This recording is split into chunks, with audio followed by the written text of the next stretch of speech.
Hello दोस्तों, मेरा नाम है वैशाली शाह। आज मैं फिर आपके सामने एक नए वीडियो को लेके हाजिर हुई हूँ। जैसे कि मैंने कल एक नया वीडियो निकाला था ग्रेच्युटी एक्ट 1972 का पार्ट 1, इंडस्ट्री, जो कि एक इंडस्ट्री लॉ का ही एक लॉ है। तो चलिए एक क्विक रिवीजन कर लेते हैं कि ग्रेच्युटी एक्ट के पार्ट 1 में हम लोगों ने क्या पढ़ा था। पेमेंट ऑफ ग्रेच्युटी एक्ट, जो कि 1972 में लागू किया गया था। इसमें ग्रेच्युटी कहते किसे हैं ये हम लोगों ने समझा था। इसके लिए एलिजिबल कौन कौन होंगे, एम्प्लॉय और एम्प्लॉयर का के जो एलिजिबिलिटी क्राइटेरिया है वो क्या क्या है, वो सारा चीज हम लोगों ने देखा था। साथ ही कंटिन्यूअस सर्विस किसे कहते हैं ये भी हम लोगों ने पढ़ लिया था।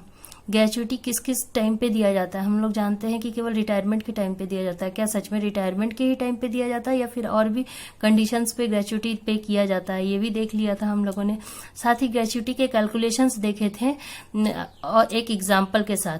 अब नेक्स्ट हम लोग देखते हैं कुछ फैक्ट्स। जैसा कि हम लोगों ने एग्जाम्पल में देखा था कि मिस्टर बी, जो कि एक ऑर्गेनाइजेशन में 12 साल 8 महीने से काम कर रहा है, दैट मीन्स उसका जो सर्विस पीरियड लिया जाएगा वो 13 साल का लिया जाएगा। और उसकी लास्ट ड्रॉन सैलरी है 77,000। इस लास्ट ड्रॉन सैलरी में में इनका बेसिक है, डीए है, और अगर कोई मार्केटिंग का एम्प्लॉय है, सेल्स का बंदा है, तो उनका जो लास्ट 12 मंथ्स का जो एवरेज कमीशन होता है उसे भी इसमें ऐड किया जाता है। तो ये टोटल मिला के, तीनों मिला के ही 77,000 की सैलरी वो लास्ट ड्रॉन सैलरी में ऐड की जा रही है। इसका कैलकुलेशन हुआ है 15 into 77,000 into 13 divide by 26। That means इनका ग्रेच्युटी होगा 5,77,500 रुपीज।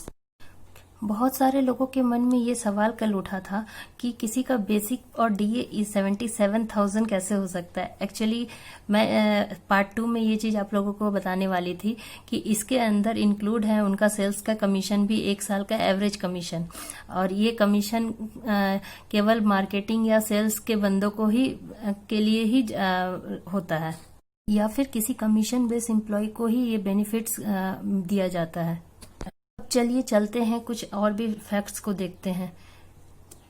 जैसा कि देख रहे हैं, मैंने आपको पहले ही बताया है कि सैलरी के कैलकुलेशन में अगर कोई कमीशन बेस्ड एम्प्लॉय है तो उसके लास्ट मंथ सैलरी का जो एवरेज कमीशन होगा उसको भी बेसिक और डीए के साथ ही ऐड किया जाएगा कैलकुलेशन में। साथ ही अगर किसी एम्प्लॉय की डेथ हो जाती है ड्यूरिंग हिज एम्प्लॉयमेंट, मतलब काम करने के दौरान ही उनकी डेथ हो जाती है, और वो 5 साल का जो सर्विस पीरियड है वो कंप्लीट नहीं किया हुआ रहता है, उस केस में भी उसे ग्रेच्युटी दिया जाएगा उसके लीगल हेयर को।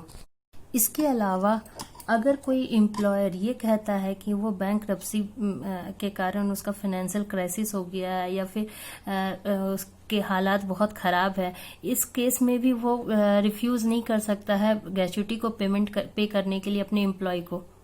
कहने का मतलब ये है कि एक एम्प्लॉयर को हर हाल में अपने एम्प्लॉय को ग्रेच्युटी पेमेंट करना ही होगा। और ये जो ग्रेच्युटी का पेमेंट है एम्प्लॉय को, जो full and final settlement employee का होता है, उसके विद इन 30 डेज के अंदर ही करना होगा एम्प्लॉयर को। अगर एम्प्लॉयर ऐसा नहीं करता है तो उसे सिंपल इंटरेस्ट के तहत उसको उस ग्रेच्युटी अमाउंट में ऐड करके इंटरेस्ट के साथ उसे पे करना होगा, जब तक वो पे नहीं कर पाता है तब तक। अभी सरकार की एक नई व्यवस्था आई है लीगल हायर के रूप में। पहले लीगल हायर में जो एम्प्लॉय होता था उसके पेरेंट्स ही केवल शामिल होते थे, बट अब जो एम्प्लॉय के पार्टनर होते हैं उनके भी पेरेंट्स लीगल हायर में शामिल होंगे। मतलब अगर किसी कारणवश ग्रेच्युटी का अमाउंट अगर उनके लीगल हायर को दिया जाता है तो इसमें एम्प्लॉय के पेरेंट्स साथ ही साथ उसके पार्टनर और पार्टनर के पेरेंट्स भी इस लीगल हायर में के लिस्ट में शामिल रहेंगे। चलिए अब ये देखते हैं कि जो 2018 में जो नए अमेंडमेंट्स हुए हैं ग्रेच्युटी एक्ट में वो एक्चुअली क्या है। 2018 में जो अमेंडमेंट हुए हैं उसके अनुसार पहले एक्चुअली ग्रेच्युटी का अमाउंट सीलिंग था 10 लाख रुपया, मतलब अप टू 10 लाख वो टैक्स फ्री होता था, और 10 लाख के बाद उनको टैक्स पे करना होता था एम्प्लॉय को। लेकिन अब ये सीलिंग अमाउंट बढ़ा करके 20 लाख कर दिया गया, मतलब 20 लाख तक ये टैक्स फ्री रहेगा, और 20 लाख से ज्यादा जितना ग्रेच्युटी का अमाउंट होगा वो उसमें टैक्स लगेगा, इनकम टैक्स पे करना होगा। चलिए अब इसे एक एग्जाम्पल के थ्रू समझते हैं। जैसा कि आप देख रहे हैं, मिस्टर डी एक एम्प्लॉय है जो एक ऑर्गेनाइजेशन में बहुत सालों से काम कर रहा था। अब वो जब उस ऑर्गेनाइजेशन को छोड़ रहा है तो उसे 17 लाख रुपए ग्रेच्युटी के तौर पर दिया जा रहा है ऑर्गेनाइजेशन की तरफ से उस मिस्टर डी को। उसके बाद इस ऑर्गेनाइजेशन को छोड़ने के बाद वो दूसरे ऑर्गेनाइजेशन को ज्वाइन करता है। वहां भी वो मोर देन 5 इयर्स काम करता है और उस वहां से भी छोड़ने के बाद उसे 6 लाख रुपीज ग्रेच्युटी के तौर पे दिए जा रहे हैं। तो टोटल इस मिस्टर डी का क्यूमुलेटिव ग्रेच्युटी अमाउंट हो गया है 23 लाख। तो जब वो इनकम टैक्स पे करेंगे तो इनकम टैक्स में उन्हें केवल 20 लाख 23 माइनस 20 लाख मतलब 3 लाख पर उन्हें टैक्स पेमेंट करना होगा, क्योंकि 20 लाख अप टू 20 लाख ही टैक्स एजम्पशन रहेंगे।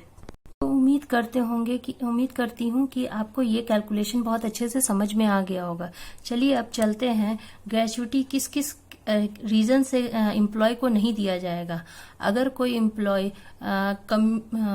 कमिट करता है कोई ऑफेंस, मतलब कि जो नैतिकता के विरुद्ध हो, किसी ऑर्गेनाइजेशन के नैतिकता के विरुद्ध हो, ऐसा कोई ऑफेंस कमिट करता है तो उस केस में उस एम्प्लॉय को कोई ग्रेच्युटी का अमाउंट नहीं दिया जाएगा। अगर राइट करता है वो कोई एम्प्लॉय उस ऑर्गेनाइजेशन में कुछ राइट करता है, कुछ वायलेंस एक्ट करता है या फिर कोई विलफुल ओमिशन मतलब इच्छा से कुछ सीक्रेट्स इधर उधर कर देते हैं, कंपनी की सीक्रेट्स वगैरह दूसरे जगह कर दे देते हैं, इस तरह का जो अनलॉफुल जो एक्ट होगा, इसके वजह से उस एम्प्लॉय को ग्रेच्युटी का अमाउंट नहीं दिया जाएगा।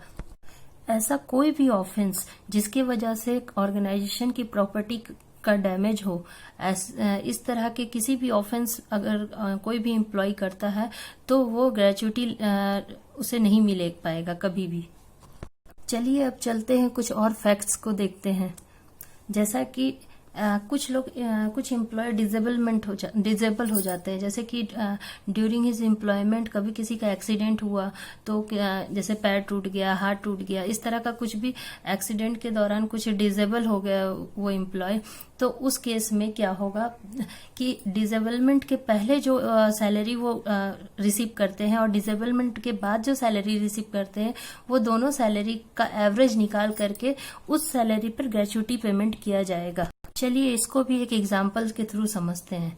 मान लीजिए एक एम्प्लॉय है जिसकी डिसेबलमेंट के पहले की सैलरी 20,000 है और डिसेबलमेंट के बाद की सैलरी उसकी चूंकि घट गई है 10,000 हो गई है, तो जब वो ग्रेच्युटी रिसीव करेगा तो उसकी जो सैलरी जिस सैलरी पे वो ग्रेच्युटी रिसीव करेगा वो होगा 20,000 प्लस 10,000 डिवाइड बाय 2, मतलब वो 15,000 की सैलरी पर ही ग्रेच्युटी रिसीव करेगा। चलिए कुछ और फैक्ट्स के बारे में, ग्रेच्युटी के कुछ और फैक्ट्स को देखते हैं। जैसा कि हम लोगों ने जान ही लिया है कि लास्ट अमेंडमेंट जो ग्रेच्युटी का हुआ है 2018 में हुआ है, और एक एम्प्लॉयर को विद इन 30 डेज एम्प्लॉय के टर्मिनेशन या एम्प्लॉय के फुल एंड फाइनल सेटलमेंट के विद इन 30 डेज ग्रेच्युटी को पे करना बहुत ही जरूरी है। अब देखते हैं सीजनल एम्प्लॉय के लिए ग्रेच्युटी के क्या रूल है। एक सीजनल एम्प्लॉय चाहे वो लड़का हो या लड़की हो, चाहे जो भी हो, उसे मिनिमम कंटिन्यूअस 150 डेज एक साल में काम करना ही होगा।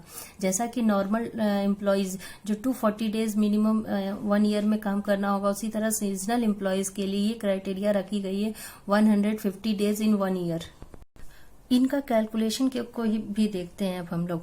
जैसा कि नॉर्मल एम्प्लॉय का कैलकुलेशन था 15 into monthly wages salary into number of service period divide by 26। यहाँ पर सीजनल एम्प्लॉय का जो कैलकुलेशन होगा वो 15 की जगह 7 हो जाएगा, मतलब 7 into monthly wages into tenure of services divide by सारे का डिवाइड बाय 26। इस कैलकुलेशन के द्वारा ही उन्हें ग्रेच्युटी का अमाउंट पे किया जाएगा। ये सीजनल एम्प्लॉयज के लिए ही है। तो ये थी ग्रेच्युटी एक्ट 1972 के बारे में पूरी जानकारी। अगर आपको मेरा ये वीडियो बहुत अच्छा लगा है तो प्लीज लाइक कीजिए, शेयर कीजिए अपने दोस्तों के साथ, अपने कलीग्स के साथ और अपनी फैमिली के साथ, ताकि उन्हें भी इस ग्रेच्युटी के बारे में सारी जानकारियां अच्छे से एकदम बिहारी स्टाइल में प्राप्त हो सके। ये मेरा आप देख सक रहे हैं, ये मेरा लिंक है amishaliacademy.blogspot.com। मैंने जो भी आपको जितनी भी वीडियोस आपके अभी तक बनाए हैं उन सारे की PDF फाइल इस लिंक में आप आसानी से पा सकते हैं।